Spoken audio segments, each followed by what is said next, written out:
When you're watching bears, there is nothing else in the world. All other stresses, all other thoughts become secondary or disappear altogether. There is nothing else in the world besides that bear right there. I really enjoy showing people bears for that reason, because it feels like when we're together as a group watching bears, we are everything. There's nothing else out there. There's no traffic, there's no alarm clocks, nothing like that. It's all just that moment right there. It's it.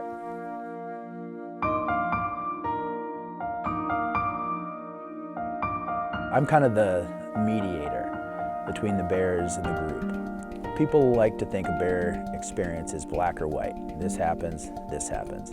It's much more nuanced than that. You're actually having a dialogue with bears. It's all about being able to interpret what the bear is saying. And they're excellent communicators. They'll tell you exactly what is on their mind. And you have to react appropriately.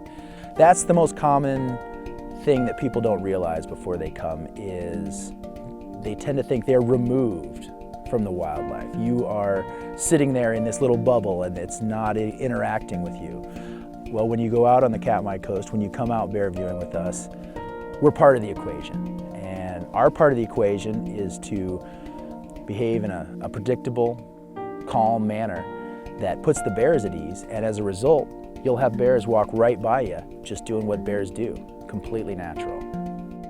We're not really into meeting expectations. We tend to blow the expectations out of the water. Somebody says, oh, I'm gonna go see bears. We don't see bears. We are part of the wildlife viewing experience.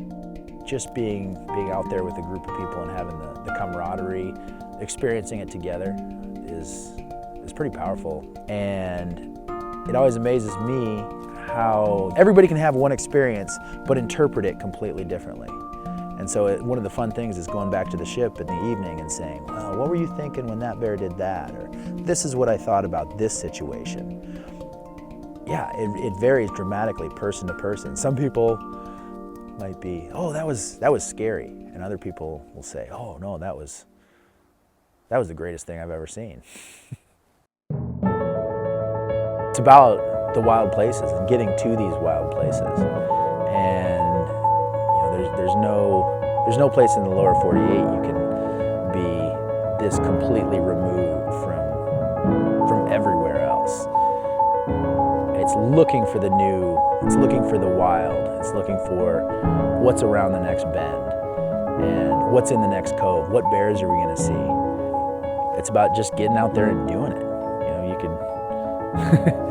you could be sitting home watching this on TV, but no, you're not. You're going to do it. You're not going to let somebody else have this experience for you. The trappings of town just kind of fall away. Everybody comments and says, oh, so glad my cell phone doesn't work. So glad there's no internet. Suddenly you're more in tune with the tides and the winds than you are with the watch on your wrist.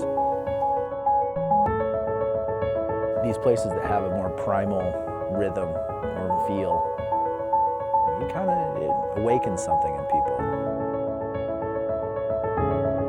I went from trying to plan a life around living in a city to figuring out ways to be not in a city. Success is being out on a boat, watching bears. Like that's my office. That's what I want to do.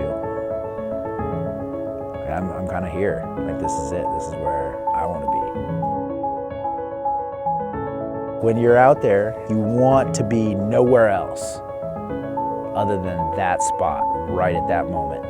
And that, honestly, is something that I feel a lot. And it makes me very happy.